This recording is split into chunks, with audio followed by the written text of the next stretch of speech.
Jadi singkat cerita sampai mana tadi? Rumah jadi sunnah.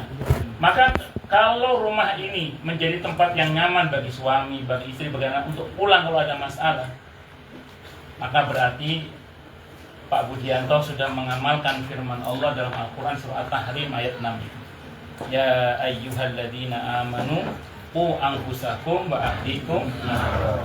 Hei orang-orang yang telah beriman, jagalah dirimu dan keluargamu dari bahaya api neraka. Makanya kalau ini diamalkan, Pak Budianto beserta keluarga ini, dan semoga keluarga ini menjadi keluarga yang penuh dengan sakinah, mawaddah, warahmah, wasa'adah fi dini wa dunya wal akhirah. Dan rumah yang dipakai ngaji itu malaikat rahmat senang mendekat. Karena amal soleh kayak kita ngaji sekarang ini, amal soleh itu tercium aromanya oleh malaikat. Yang malaikat akan merapat dan mendekat. Makanya ada yang mengatakan dulu rumah para sahabat Nabi itu saking dahsyatnya amal soleh di dalam rumah para sahabat Nabi itu sampai seliwurannya malaikat itu terlihat. Seliwur saking dahsyatnya amal solehnya. Makanya kalau rumah ini banyak tegakkan amal soleh, termasuk ditegakkan majelis ilmu itu malaikat betah dan syaitan itu pergi. Dan apalagi memang cara yang paling efektif mengusir syaitan itu adalah majelis ilmu agama.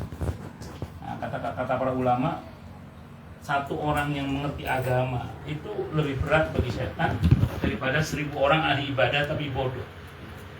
Makanya kalau ada majelis ilmu, setan itu ya lari, takut. Saya tuh masih ingat betul itu. Saya pernah ada santri itu dulu, dia punya ilmu siluman harimau atau apa, saya nggak paham. Betul ini. Jadi kejadiannya kisah nyata. Orang cabang bumi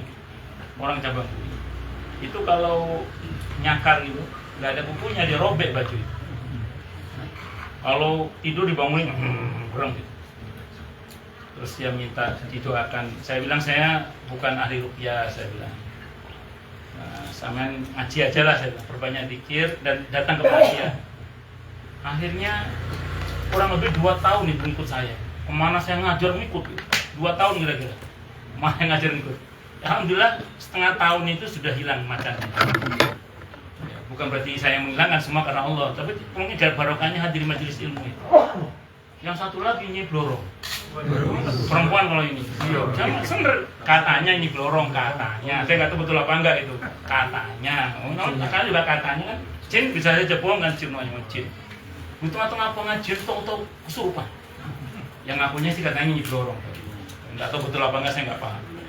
Saya nasihat sama, saya bukan ahli ruqyah, saya bilang, karena jadi dukun tuh capek dan enak. Mending ngakunya nggak bisa gitu aja. Orang kadang orang itu malam telepon saya, "Oh, Ustaz, tolong datang ke sini." Apa? Ada orang kesurupan. Ya Allah, Pak, orang kesurupan saya suruh datang. Wes aku gak iso, sama baca sendiri aja burdah, saya bilang gitu. Karena kalau jadi dukun tuh, kalau ustadz dukun itu harus sakti.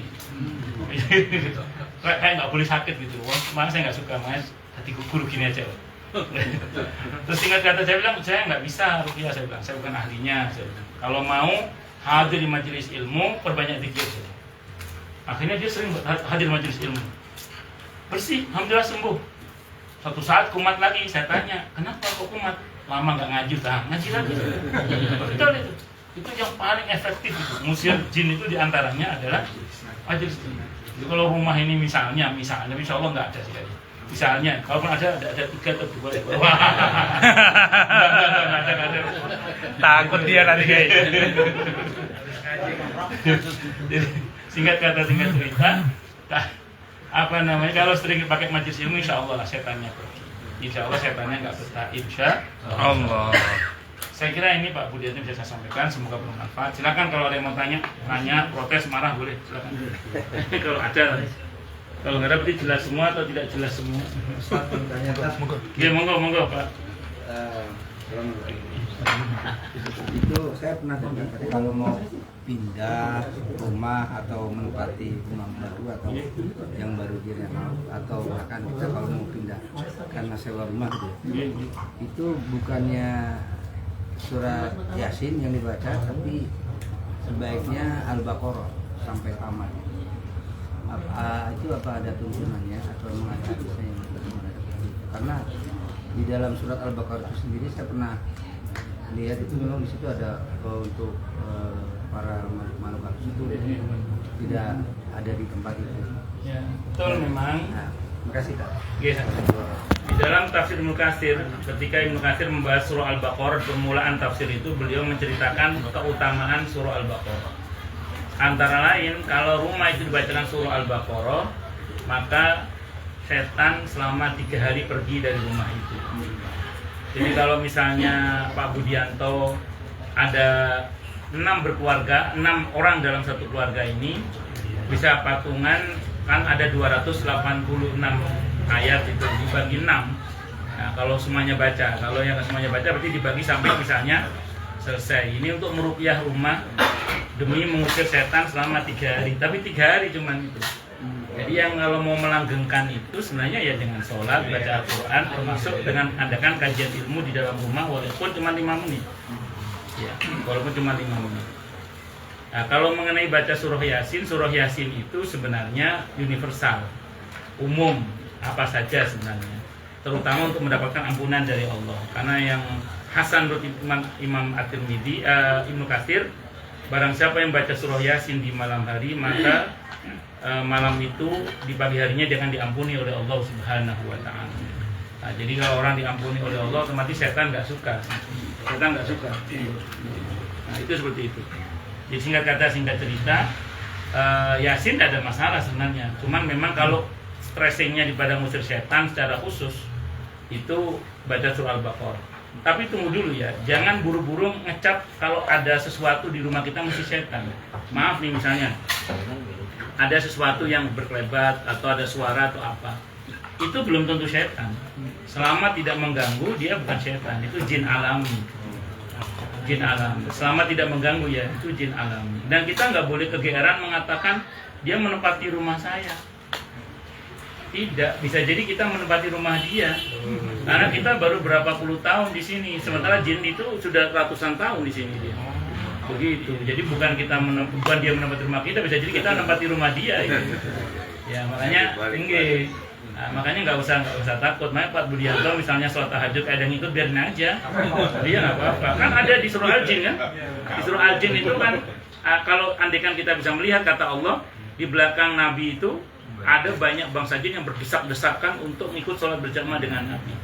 Maka saya dulu pernah satu pesantren dengan seorang kawan itu, ketika sholat dulu kan pesantren itu sholat tahajudnya di musola atau di masjid, karena di kamar penuh dengan santri tidur. Nah, kan lampu dimatikan dia sholat di tengah waladhdallin, di belakang banyak amin itu. Untungnya dia udah ngaji, terus aja lanjut, tidak ada masalah. Yang repot kalau nyolek itu. Ya, selama tidak mengganggu, tapi kalau mengganggu setan. Biasanya kalau setan itu jin kiriman biasanya. Kalau jin kiriman memang mesti dihadapi. Kayak mengganggu begini ini baru dihadapi. Ya, itu saya setel surat Murattal Al-Quran. Bagus, gak ada masalah. Saya juga gitu kadang, gak ada masalah. Kadang saya setel sholawat burda itu juga bagus. Sampai gula. Ya, saya kira itu. Ya, Allah a'lam. Pakai gula. Oke, ada lagi yang lain nggak, silakan. Pakai gula juga.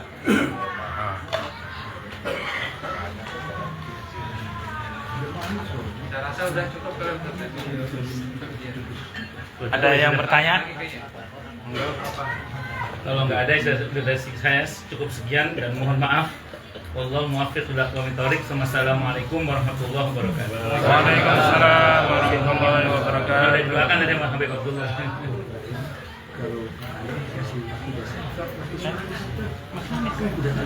Udah manis.